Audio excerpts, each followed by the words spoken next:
지난번에 고객 감정 설계에 대해서 자세히 또 말씀을 해주셨잖아요. 실제로 그런 고객 감정 설계가 잘 되었을 때 팔지 않아도 또 팔리는 시스템을 또 만들 수 있는 하나의 방법일 수 있을 것 같아요. 그게 정확히 어떤 건지 그 부분을 좀 자세하게 이야기해 주시면 좋을 것 같아요. 네, 제가 아까 말씀드렸던 매장을 운영하면서 세웠던 전략들이거든요. 크게 네 가지가 있었죠. 혹시 기억하시나요? 첫 번째 본질 강화, 두 번째 고객 감정 설계, 세 번째 그리고 마인드, 네 번째는 브랜딩 마케팅이었어요. 오늘은 이 중에서도 제가 가장 집중했었던 고객 감정 설계의 how to 5가지 스텝에 대해서 말씀드리도록 하겠습니다.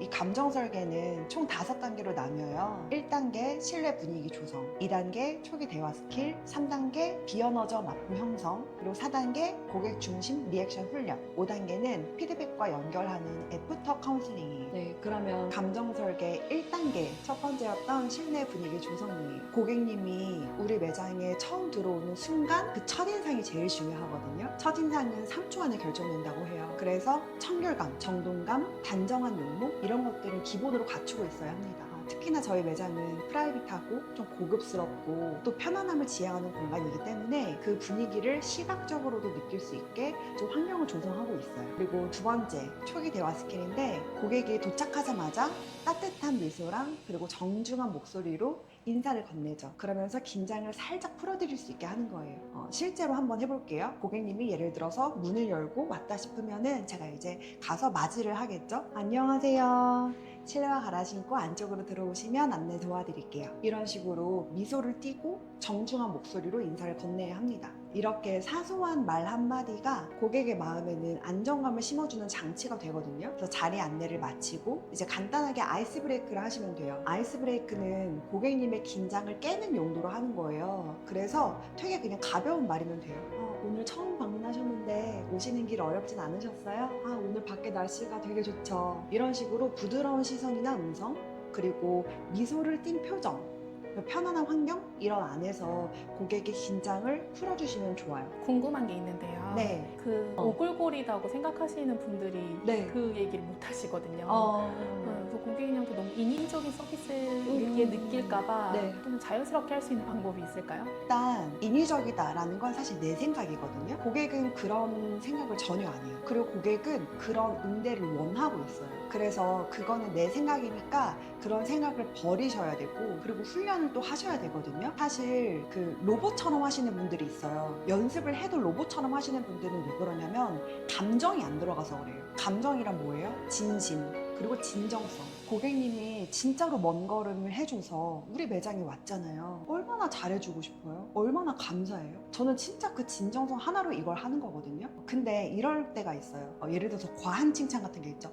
오늘 처음 만났는데 뭐 하고 계신 뭐가 너무 예뻐요. 뭐가 되게 화려하세요. 뭐 이런 식으로 외적인 걸 좀 과하게 칭찬하는 건 좀 지양하시는 게 나아요. 그리고 고객 유형별로 이런 아이스 브레이크를 안 좋아하시는 분도 계세요. 그러면 선생님께서 그 감에 공기를 읽는 거죠. 쿠키오 요무라고 말씀드렸죠. 공기를 읽어서 그런 걸 그냥 순간적으로 하지 않으셔야 돼요. 그렇기 때문에 트레이닝이 필요하다고 말씀드렸던 거예요. 저번에 말씀하신 분위기, 네. 온도, 흐름 이런 걸 또 잘 읽게 되면은 네. 어떤 아이스 브레이크도 좀 자연스럽게 할 수 있겠네요. 훨씬 자연스러워지실 거예요. 그리고 이어서 말씀드리면 세 번째 비언어적 납품 형성. 일단 고객님이 이 자리에 처음 왔을 때 말을 많이 하시는 분들은 사실 많지 않거든요. 그래서 말보다 고객의 몸이 하는 말을 먼저 읽어요.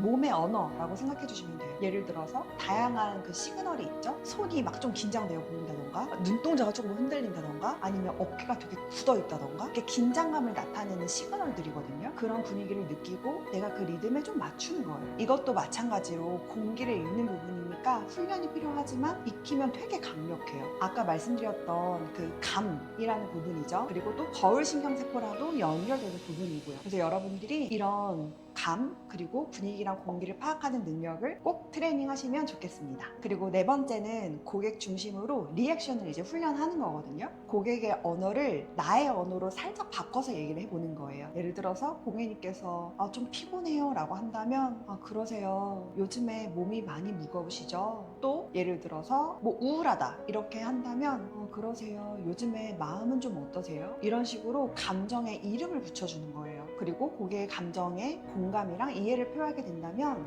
고객님은 이렇게 생각하죠. 이 선생님 나를 있는 그대로 받아들여 주는구나. 나를 이해해 주는구나. 근데 이런 생각이 안심감으로 자리를 잡아요. 그래서 고객 중심으로 리액션을 훈련하는 것도 마찬가지로 트레이닝을 해주셔야 합니다. 다섯 번째는 피드백과 연결인데요. 테라피스트라면 누구나 다 느낄 거예요. 처음 방문하셨던 분이 테라피를 받기 전, 그러니까 전과 후에 온도가 달라요. 처음 방문했을 때의 온도랑 테라피가 끝났을 때의 온도를 꼭 비교해 보세요. 만약에 고객님이 내 테라피에 만족했을 때는 표정이나 말 그리고 태도가 묘하게 달라진 게 느껴지거든요. 처음에 왔었을 때 좀 긴장하고 뭔가 딱딱하고 좀 불안하고 경계했던 이런 분위기는 허물어지고 되게 뭔가 정화되고 에너지도 좀 있어 보이고 기분도 되게 좋아 보여요. 그런 분위기, 약간 그런 아우라가 풍기거든요. 그걸 마찬가지로 잘 읽고 또 정리해 주는 게 이제 애프터 카운슬링이에요. 애프터 카운슬링에서는 고객 본인보다 내가 고객을 더 생각한다 라는 마음으로 말을 해야 돼요. 오늘 테라피를 진행했을 때 가장 신경 썼거나 중점을 두었던 부분이 분명히 있을 거거든요. 그런 부분에 대해서 다시 한번 피드백을 하고 또 나를 돌아보는 습관으로 이어질 수 있게끔 저는 홈케어에 대한 그런 방법까지 전달하는 편이에요. 맞아요. 그래서 영업 제안에서도 보면은 결국에는 어떤 걸 팔려고 하는 게 아니라 어떤 감정을 느끼게 할 것인가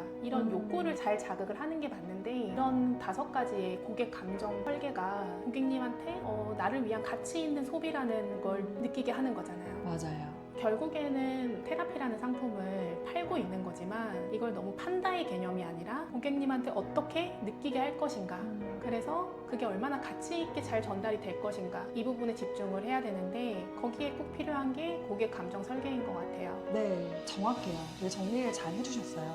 고객이 사고 싶어하는 설계를 하기 위해서는 지출이 아니라 나를 위한 가치 있는 소비라는 장면을 심어주셔야 돼요. 그리고 아까도 말씀드렸지만 고객은 사야겠다라는 결정을 머리가 아니라 감정, 그러니까 마음으로 하거든요. 이 마음은 감정 설계로 저희가 움직이고 있잖아요. 이 감정이 연결되면 팔지 않아도 고객이 자연스럽게 그냥 지갑을 여시더라고요. 이게 제가 운영 전략으로 설계했던 팔지 않아도 팔리는 시스템, 고객 감정 설계의 핵심 포인트였어요. 그래도 아직까지도 잘 모르겠다, 좀 낯설다 이런 부분들이 분명히 있으실 거라서 다음에는 제가 롤플레잉으로 한번 보여드릴까 해요. 이게 진짜 꿀팁이고 엄청난 공부가 되실 거예요. 그리고 이런 하우트를 진정으로 실현하기 위해서는 첫 번째 영상에서도 말씀드렸지만 테라피스트의 마음이 건강해야 돼요. 고객을 이끄는 힘의 시작이 바로 테라피스트의 온전하고 건강한 마음이잖아요. 건강한 테라피스트가 진정한 아름다움을 만들고 또 존중받는 테라피스트가 지속 가능한 성장을 이끌어갑니다. 이 영상이 부디 많은 테라피스트들에게 깊은 영감이 되었으면 좋겠어요. 감사합니다.